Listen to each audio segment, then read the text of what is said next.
Sets మీద ఉన్న సినిమాలు ఇన్ టైం షూట్ కంప్లీట్ చేసుకోలేకపోతున్నాయి. స్పెషల్ రోల్స్ చేస్తున్న వారు కూడా ఆలస్యంగా సెట్స్ మీదకి వస్తున్నారు. పాన్ గ్లోబల్ ఫిల్మ్స్ అయితే ఎప్పుడు స్టార్ట్ అవుతాయో కూడా తెలియకుండా ఉంది. ప్రెస్టీజియస్ ఫిల్మ్స్ అన్నీ ఇలా లేట్ చేస్తున్నారు. సరే, మరి ఇవన్నీ లేట్ అయినా లేటెస్ట్గా వస్తాయా? సెట్స్ మీద ఉన్న పలు సినిమాలు ఇన్ టైంకి షూట్ కంప్లీట్ చేసుకోలేకపోతున్నాయి. ఆ మాటకొస్తే వాంటెడ్గా సినిమా షూట్లని లేట్గా చేసి తాము అనుకున్న డేట్కి పోటీ వాతావరణంలోకి వచ్చి వాళ్తున్నారు. రాబిన్ హుడ్ విషయంలో ఇదే మాట వినిపించింది. క్రిస్మస్ కానుకగా రావాల్సిన పిక్చర్ ని రకరకాల కారణాలు చెప్పి పొంగల్ ఫైట్ లోకి దింపుతున్నారు. తాజాగా రామ్ చరణ్ బుచ్చిబాబు కాంబోలో సెట్స్ మీదకి వెళ్లాల్సిన RC16 పిక్చర్ త్వరలో మేజర్ స్కెడ్యూల్ కి వెళ్లబోతోంది. కాకపోతే ఆ స్కెడ్యూల్ కి రావాల్సిన శివరాజ్ కుమార్ హాజరు కాలేకపోతున్నారు. అమెరికాకు సర్జరీకి వెళ్తున్న శివన్న తిరిగి రావడానికి జనవరి సెకండ్ హాఫ్ పడుతుందంటున్నారు. అంటే శివన్న వచ్చాకనే ఆ స్కెడ్యూల్ మళ్లీ ప్లాన్ చేసుకోవాల్సి వస్తోంది. ది రాజాసాబు సినిమా ప్రభాస్ కాలి గాయం కారణంగా షూటింగ్ లేట్ అయింది. ముందుగా అనౌన్స్ చేసిన ఏప్రిల్ 10th కి సినిమాను తేలేమని మేకర్స్ డిసైడ్ అయిపోయారు. అందుకనే రిలీజ్ డేట్ ని ఆఫ్టర్ సమ్మర్ లేదంటే మే చివరికి తీసుకెళ్లాలని చూస్తున్నారు. పాన్ ఇండియాలు, పాన్ గ్లోబల్ చిత్రాలకి ఎందుకు టూ మచ్ టైం టేకింగ్? ఇక్కడ దర్శకులు, హీరోలు ఎందుకు అవుట్పుట్ కోసం నెలల తరబడి టైం వేస్ట్ చేస్తున్నారు? మారిపోతున్న ట్రెండ్లో మార్కెటింగ్ రిస్క్ ఎంతవరకు షూట్లని లేట్ చేయిస్తోంది? అలాగే వార్ 2ని ఆగస్టు 14th కి తెస్తున్నామని చెబుతున్నారు గానీ ఇప్పుడు నడుస్తున్న షూటింగ్ పనితీరు చూస్తుంటే అది మరింత లేట్ అయ్యేలా కనిపిస్తోంది. ఈ నెలలోనే పూర్తి కావాల్సిన తారక్తో క్లైమాక్స్ షూటింగ్ ని వచ్చే నెల చివరికి తీసుకుపోయారు. అయితే అది కూడా చెప్పిన టైంకి ముగుస్తుందని చెప్పలేని సిచ్యువేషన్. ఇక బొమ్మ లేట్ చేయడానికి కాంటెంట్ క్వాలిటీ మ్యాటరే ప్రధాన కారణంగా కనిపిస్తోంది.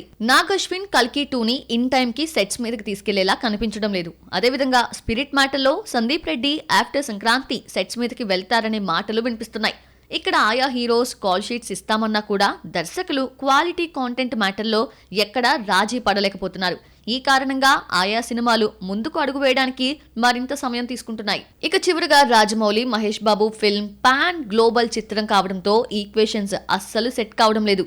అలాగే కథ విషయంలో తాము తీసుకున్న step, location hunting, star cast ఏది ఓ పట్టాన తెగడం లేదట. దీంతో సినిమా అంతకంతకీ లేట్ అవుతూ వస్తోంది. అలాగే మహేష్ లుక్ విషయంలోనూ జక్కన్న ఫైనల్ డెసిషన్ తీసుకోవాల్సింది. ఇవన్నీ సదరు సినిమాలను మరింత లేట్ చేస్తూ వస్తున్నాయి. ఫైనల్ గా మాత్రం ఇక్కడ ఎంత లేట్ చేస్తే అంతగా వర్కౌట్ అవుతుందనే ముచ్చట ఈసారి కూడా పనిచేస్తుందేమో చూడాలి. కోలీవుడ్ లోనే కాదు, టాలీవుడ్ లోనూ కొందరు హీరోస్ ట్రెండింగ్ లోకి రావడం లేదు. ఆ మాటకొస్తే సోషల్ మీడియా యాక్టివిటీస్ కూడా పెద్దగా చేయడం లేదు. దీంతో ఆయా హీరోస్ కి మార్కెట్ లో మునుపటిలా పెద్దగా ప్రయారిటీ కనిపించడం లేదు. ఇంతకీ అవుట్ ఫోకస్ లోకి వెళ్ళిపోతున్న ఆ హీరోస్ ఎవరు? సౌత్ హీరోలు కొందరు నిత్యం నెట్టింట్లో నానుతూనే ఉన్నారు. ఏదో రకమైన అప్డేట్ ఇస్తూ అభిమానులను, ఆడియన్స్ ను సర్ప్రైజ్ చేస్తూనే ఉన్నారు. కొందరు యంగ్ హీరోలు ట్రెండ్ లో వెనకపడ్డంతో మళ్లీ కంబ్యాక్ కావాలని చూస్తున్నారు. ఈ ప్రాసెస్ లో సరైన ప్రెస్టీజియస్ ఫిలిం చేతిలో లేకపోవడంతో కొత్త తరం యంగ్ హీరోల ఫ్లోలో వీరు వెనకపడుతున్నారు.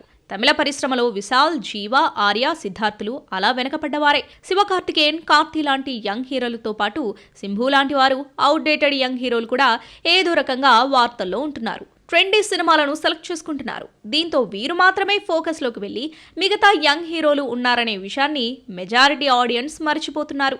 తెలుగులో నాగశౌర్య, శర్వానంద్, రాజ్ తరుణ్లు కూడా గత కొంతకాలంగా సరైన సినిమాలు పడక ట్రెండింగ్లోకి వచ్చిన కొత్త హీరోల ఫ్లోలో కనిపించకుండా పోతున్నారు.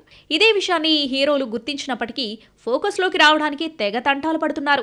నిఖిల్ పాన్ ఇండియా హిట్ కొట్టినప్పటికీ ఆ తర్వాత స్టోరీల సెలక్షన్లో రాంగ్ స్టెప్స్ వేస్తూ ఉండటంతో లెక్క తేడా కొట్టేస్తుంది.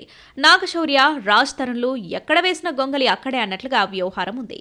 శర్వానంద్ ఎంతలా మంచి స్టోరీలు చేస్తున్నప్పటికీ పర్సనల్గా లో ప్రొఫైల్ మెయింటైన్ చేయడం కూడా అతన్ని అవుట్ ఫోకస్ లోకి తీసుకెళ్లి చూపిస్తుంది. అవుట్ ఫోకస్ లోకి కావాలని ఇక్కడ ఏ హీరో వెళ్ళడు. ట్రెండ్ లోకి కనీసం చోటు దక్కించుకోకపోవడం, నిత్యం నెట్టింట్లో ఏదో రకంగా నానకపోవడంతో పాటు మంచి పసందైన కంటెంట్లతో రాకపోవడం కారణంగా ఇప్పుడున్న యూత్ ఆడియన్స్ ముందు ఈ హీరోలకు వెయిట్ లేకుండా పోతుంది. ఇవాళ సిద్ధార్థ్, విశాల్, నాగశౌర్య సినిమాలకు మార్కెటింగ్ చాలా కష్టమైపోవడంలో మెయిన్ రీజన్ అవుట్ ఫోకస్ లో పడిపోవడమే. ఈ ఇష్యూని ఓవర్కమ్ చేసి లైమ్ లైట్ లోకి వస్తే ముందుగా మార్కెటింగ్ జరుగుతుంది.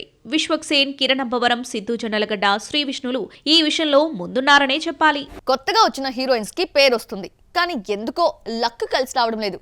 ఒకప్పటిలా వరుస అవకాశాలు వెతుక్కుంటూ రావడం లేదు. కొత్త హీరోయిన్స్ కి మునుపటిలా ఆఫర్స్ రాకపోవడంలో మతలబు ఏమై ఉంటుందంటారు? టాలీవుడ్ హీరోయిన్ల కొరతతో బాధపడుతున్న మాట వాస్తవమే. కాకపోతే కొత్తగా వచ్చి కలరింగ్ ఇచ్చే భామలని ప్రోత్సహించడంలో మాత్రం వెనకాడుతోంది. ఇంతకుముందు మాలీవుడ్ అవుట్డేటెడ్ గర్ల్ సంయుక్త మీనన్ కి వరుస ఛాన్స్లు ఇవ్వడంలో ఆసక్తి చూపిన ఇదే పరిశ్రమ ఇప్పుడు అంతకు మించిన భామలకి అవకాశాలు ఇవ్వడానికి కాస్త ఎక్కువగానే ఆలోచించేస్తోంది. మిస్టర్ బచ్చన్ తో మెరిసిన భాగ్యశ్రీ బోర్సేను టాలీవుడ్ కి కరెక్ట్ టైంలో వచ్చిన ముద్దుగుమ్మగా ట్రీట్ చేశారు తప్ప అవకాశాలు ఇవ్వడానికి మాత్రం తెగ ఆలోచించేస్తున్నారు. దుల్కర్ సల్మాన్ కాంతాలో ఏదో ఫార్మాలిటీకి ఛాన్స్ ఇచ్చారేమో తప్ప ఈవిడ గారికి వెయిట్ ఇచ్చే రోల్ అయితే కాదట.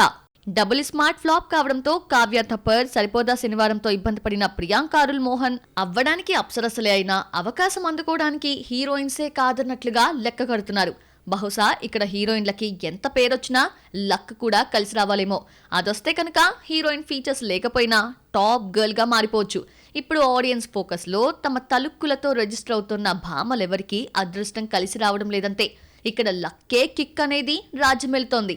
రష్మిక ఫేట్ మారిపోయింది. పుష్ప 2 ఇచ్చిన కిక్ అమ్మడికి బీటోన్ ప్రెస్టీజియస్ ఫిల్మ్స్ లో ఆఫర్స్ వచ్చేలా చేస్తోంది. తాజాగా దీపికా పదుకొనే ఆఫర్ ని కూడా నేషనల్ క్రష్ ఎత్తుకుపోయింది. మరిది ఇక ముందు కూడా కొనసాగుతుందా? నేషనల్ క్రష్ రష్మిక రేంజ్ మరింతగా పెరిగిపోయింది. పుష్ప 2లో మేడం గారికి దర్శకుడిచ్చిన వెయిట్ సినిమాను మహిళా ఆడియన్స్ లోకి బాగా వెళ్లేలా చేసింది. దీంతో బీటౌన్ ప్రొడక్షన్లు తమ అప్కమింగ్ సినిమాల విషయంలో రష్మికకు ఫస్ట్ ప్రయారిటీ ఇస్తున్నాయి. తాజాగా రష్మిక కాక్టైల్ సీక్వెల్ కి సైన్ చేసింది. ఈ film first part Saif Ali Khan, దీపికాలతో ఉంటుంది. 2012లో వచ్చిన ఈ బొమ్మ అప్పట్లో బ్లాక్ బస్టర్. అప్పటి ట్రెండ్ కి కాక్టైల్ కరెక్ట్ గా కనెక్ట్ కావడంతో సినిమా ఓ రేంజ్ లో సక్సెస్ అయింది. 35 కోట్లతో తెరకెక్కిన ఈ ఫిల్మ్ 125 కోట్లు వసూలు చేసింది. ఇప్పుడున్న ట్రెండ్ కి తగ్గట్లుగా ఈ మూవీ రష్మిక, షాహిద్ కపూర్ కాంబోలో తెరకెక్కితే ఇంకెంత స్థాయిలో లెక్కొస్తుందో చూడాలి. రష్మిక చేతిలో కుబేరా తప్ప మరో సౌత్ సినిమా లేదు. Chhaava, girl friend, Salman Sikandar, animal 2 లాంటి బాలీవుడ్ ప్రాజెక్టులు చేతిలో ఉన్నాయి. ఈ లిస్టు చూస్తుంటే అమ్మడు ఇప్పటికే బీటౌన్ బిజీ హీరోయిన్ గా మారిపోయింది. తమ్మా లాంటి హారర్ కామెడీ ఫిల్మ్స్ కి కూడా రష్మికను సెలెక్ట్ చేస్తున్నారంటే ఆల్మోస్ట్ బీటౌన్ లీడింగ్ హీరోయిన్ గా నేషనల్ క్రష్ నోటెడ్ అయ్యిందనే చెప్పాలి. దీంతో ఇక ముందు కూడా అమ్మడు బాలీవుడ్ హీరోయిన్ గానే పిలిపించుకోవచ్చు. పూజా హెగ్డేకి వరుసగా 2 పెద్ద ప్రాజెక్టులు క్యాన్సిల్ అయ్యేసరికి అంతా అయిపోయింది అనుకున్నాం. కట్ చేస్తే మృణాల్ ఠాకూర్, శ్రీవల్లి ఫ్లోలో పూజాకి సినిమా లేకుండా పోయిందనుకున్నాం. అదేంటో ఉన్నట్టుండి హాట్ బ్యూటీ మళ్ళీ వరుస సినిమాలతో కాల్ షీట్స్ ఫిల్ చేసేస్తోంది. ఇంతకీ మేడం గారి లిస్ట్లోకి వచ్చిన సినిమాలేంటి? పూజా హెగ్డే అలవైకుంఠపురంలో ఫిలింతో మంచి పొజిషన్లోకి వెళ్ళింది. కట్ చేస్తే గుంటూరు కారం, ఉస్తాద్ భగత్ సింగ్ ఛాన్సులు పోగొట్టుకుని వెనక్కి వెళ్లిపోయింది. ఈ గ్యాప్లో మృణాల్ ఠాగూర్, శ్రీవల్లి ఫుల్ స్వింగ్లోకి రావడంతో పూజా హెగ్డేను పరిశ్రమ మరిచిపోయిందని అంతా అనుకుంటున్న టైంలో నోటెడ్ సినిమాలకు కాల్ షీట్స్ కేటాయిస్తూ బుట్టబొమ్మ హడావుడి చేస్తోంది. తాజాగా పూజా హెగ్డే కోలీవుడ్ మీద ఫోకస్ పెట్టింది. దానిలో భాగంగా కార్తీక్ సుబ్బరాజు దర్శకత్వంలో సూర్య 44 షూటింగ్ కు కన్ఫర్మ్ అయిపోయింది. ఇది గ్యాంగ్స్టర్ లవ్ స్టోరీ అని టాక్. రాజకీయాల్లోకి ప్రవేశించే ముందు తలపతి విజయ్ చేస్తున్న చివరి చిత్రంలోనూ ఈవిడగారే heroine. Lawrence Raghavendra Kanchana 4లోనూ Pooja Hegde lock అయింది.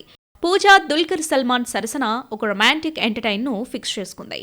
ఇది కాకుండా షాహిద్ కపూర్తో చేసిన దేవా వచ్చే జనవరి చివరి వారంలో మన ముందుకు రానుంది. వరుణ్ ధావన్తో డేవిడ్ ధావన్ రూపొందించే కామెడీ మూవీలోనూ నటిస్తోంది. మొత్తంగా చూసుకుంటే తెలుగులో తప్ప ఇతర భాషల్లో పూజా హెగ్డేకు మంచి అవకాశాలే ఉన్నాయి. తాజాగా కొందరు టాలీవుడ్ కుర్ర హీరోలు పూజా హెగ్డే కోసం ట్రై చేస్తుంటే నటించను పో అంటుంది. మెయిన్ సినిమాలు చేతిలో ఉండగా యంగ్ హీరోల కోసం తన స్థాయి ఎందుకు తగ్గించుకోవాలని పూజా చూస్తుంది. ఓవరాల్గా అమ్మడు తెలుగు సినిమాలకు ప్రస్తుతానికి నో చెప్పేస్తుంది.